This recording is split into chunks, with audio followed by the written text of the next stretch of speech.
I mean, I booked it because it's shanks. I had shanks last year, we hardly played much. And I've actually been hitting it alright, I'll probably shank the now. But no, the shanks are back now.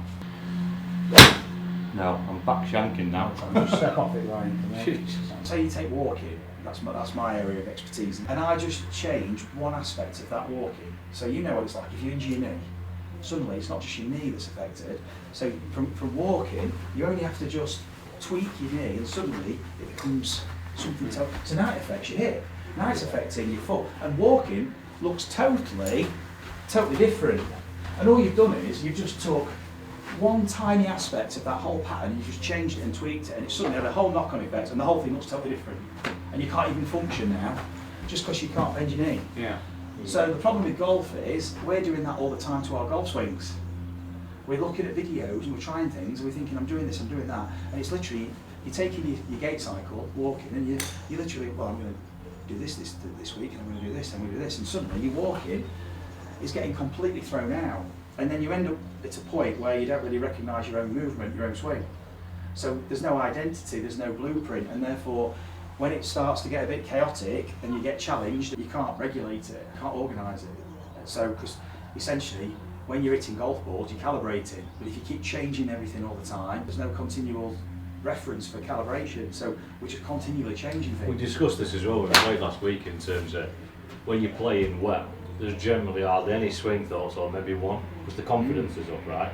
And then it's a completely different ball game, isn't it? It's only when stuff's going you're trying to fix something, and that's where you're like, have I done this, have I done that, have I set that? And before you know it, everything's off, everything speeds up, and it's just going to end in disaster, isn't it? One of the things that I've noticed since having the last session with you is, subconsciously, when I've hit a good shot, and it wasn't from the training, but I've felt it very loose and relaxed and comfortable. It's not here.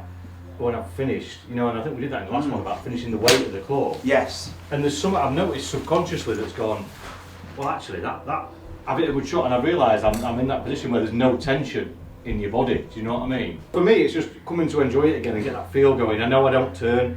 I am restricted in what I do. I have got a short swing. I don't want to be here. No. But yeah, just to enjoy it again more. Exactly.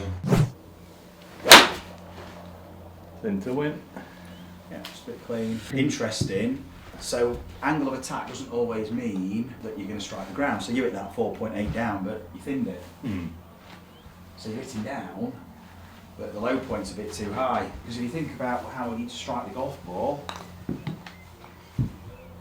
going to go like that somewhere. Yeah. But remember, this club is doing this. It's rotating this way as you're striking the ball. Which means we've got to go so far this way, because that's going to do this. And without having excuses, I think if he was on grass, the contact will be a lot better than a mat. I agree, and also the intention changes, because you're trying to draw. Because you know you can get into it. Exactly. You haven't got this leeway as well. Yeah. So we can go on the grass, but first of all, recognising the club is doing this. It's going. That's your lag. Yeah. And then as you spring, so your club's doing that. Yeah. So in terms of my weight stuff then, I don't really need to worry about my knees? We'll have a look in a minute. The thing is, it's just understanding conceptually first, the club, it's doing this. We're not swinging to an impact, we're actually going way past where we would want to be, because we're going to be pushing off the ground, and then this rotates. And what this is doing, we need to do. Right, with that spring. Beforehand. Because that's a lever. That's a lever, and this is a lever from here. This is what rotates you. That rotates the shoulders, and then this is a lever, and that's a lever. So it's like, where are you in space to then push off, and then this is coming up, and that's going to go down, as opposed to this going early. Now I've got to go down. Could that be part of why I get the high flight and not the crunch? Adding loft, yeah. Yeah. And hence a bit clean, sometimes a bit heavy. Yeah. Because what that does is it allows you to close the face, and now you can compress it. Yeah. Whereas when you're swinging left, you've got to keep your face open. So now you're losing friction. Yeah, going up to like an 8 iron or whatever. And you're losing club head speed. You're losing ball speed. That's more ball speed, that's less. Yeah. No, I get that. People don't play fades properly, so they don't play it with a release. They open the face for a fade, and they lose distance. Whereas you shouldn't lose distance with a fade, or no pros would want to play a fade. Yeah. but they're all playing fades, the majority. But that's because they're playing them a different way. They're playing them with a closed face, and down and left. And we're doing the opposite to play a fade. We're opening the face to the path and adding loft, and we go, oh, I lose distance from my fades. Yeah, all pros are playing fades. Let's have a couple of swings, just 3/4 swings in the air, back and forth.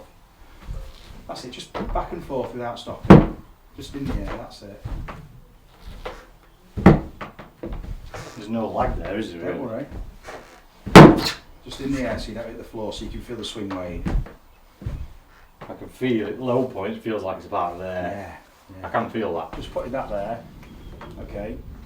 So just starting your right leg. Yeah. Okay. All we're going to do, we're going to rock to the left. Yeah. As you do, you're going to twist this back. Like that. Yeah. Do it again. Starting your right leg, and just rock to your left and twist back. Good. Look at the hips. We just let the hips sway. That's it. Okay. This is your downswing. Okay. Don't worry. Okay. So you're shifting back, that's it. So now your low point would be so far in front. I'll be up here more. Yeah, and you'd be tilted in the golf swing, so it'd be even lower. Okay. Good. Just rotate back. That hand's cramping off. Yeah, use whichever arm you want. Just rotate back. One, don't worry about that capsizing or anything. No, it wants to. We should let it just flex. Okay. So kick that and then turn. Yeah. So what you've just done, that was perfect. Just go onto your left leg. Yep. Okay. Take your right foot back, split the stance like a lunge. Yep. Now, just let your knee bend, and as it bends, let your hip go out towards that basket over there, like that. Stick your, that's it. Good. Just let your shoulders twist. Right, there you go. So you're just letting, there you go. Just letting your shoulder twist. And that's on the no, down. don't think about your arms yet. Yeah, just do this. Yeah. We're just letting your body know. Feel that on quad there. Yeah, good. Let your hips slide out. That's it. So you're on the left side, and your body's just rotating to let you. And your weight should go on that leg, yeah. Yeah, it would at the moment, yeah. Cool, good. Okay, now, just put this, stand back on the board, start on your right leg, Yeah. and just drop to your left and just twist back. That's it. Much easier. Good. That's it. Right. That's what you need to do, okay, to move in front of the ball. All the magic in your golf swing, Yeah. okay, is in the movement we've just made. So, what we're going to do, we're going to go 1, 2, 3. I'm going to show you what it is. Yeah. I'm just going 1 and 2, nothing's happening. Yeah. Okay, it's just like a pirate ship going side to side at a theme park like that. Yeah. But number 3, so you go 1, 2, 3. Okay. So basically, the movement we've just done, that is number 3. All I want you to do is look at me and don't look anywhere else. Yeah. And don't look anywhere else. Yeah. Don't look anywhere else because I'm going to do it. Ready? So just keep looking at me. So we go back. Yeah. Just rock back. So it's 1, 2, just 1 and 2 first. And then I'll go first. So I go 1, 2, 3. 1, 2, 3. Perfect. Good. Right. Okay. It's easier watching someone. Exactly. 1, 2, 3. Perfect. Right. Okay. Yeah. So what you've just done is So you've gone weight, set in theory. now both hands on it and do it. Nice and easy. 1, 2, 3. Start back there. Yeah. I'll go okay. first. Just 1 sec. So we just go 1, 2, 3. 1, 2, 3. Good. Yeah. Ah, right. And then kick that hip in then. Mm. All right. Okay. That does make sense when you put it together. Just do it again. We're just creating what your body wants to do. But if we do it in a golf context, all you'll do is go back to the golfer you were when you started. Because you just contextualise it in how you think about your normal golf swing. And that to you's made sense. But what that is that's a confirmation bias. That's all it is. You have to disrupt the system and scramble it to make some change. That was fantastic. Now do it without a board. If you love the coaching and want to experience the effects of the training that you see with our pupils, you can purchase the GRFI system yourself by following the link in the video description. You'll get all the equipment and a 2-hour download covering all the fundamentals, exploring your movement and how you can use the ground and create those all-important ground reaction forces and transfer them through to clubhead speed and experience the gains that you're seeing in the videos. 1, 2, 3. Good. Yeah. It just feels like you're setting there, doesn't it? Setting, loading. Yeah. So that's weighting, that's loading into the floor. And then you can work on the next bit. Then you can spring off and use your vertical force. Have a couple of shots right here. Go on the grass if you want. Come on. Awesome. Yeah. Brilliant. And that's a draw more now. Yeah, exactly. That was great. That's by design. Just watch it. Low point was a bit too far back, that's all. I think it's because I didn't do the thing You before. I hadn't got it in the memory yet. No. So you've got to be able to drop into that 3 to get forward on it, you see. There you go. Oh, nice. What a shot. That's all right. That's beautiful. No, so you shifted your divot forward then? Fantastic. Nice. What a golf shot.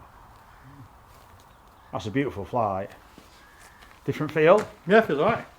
It's just, I think, it's not too much to think about. No.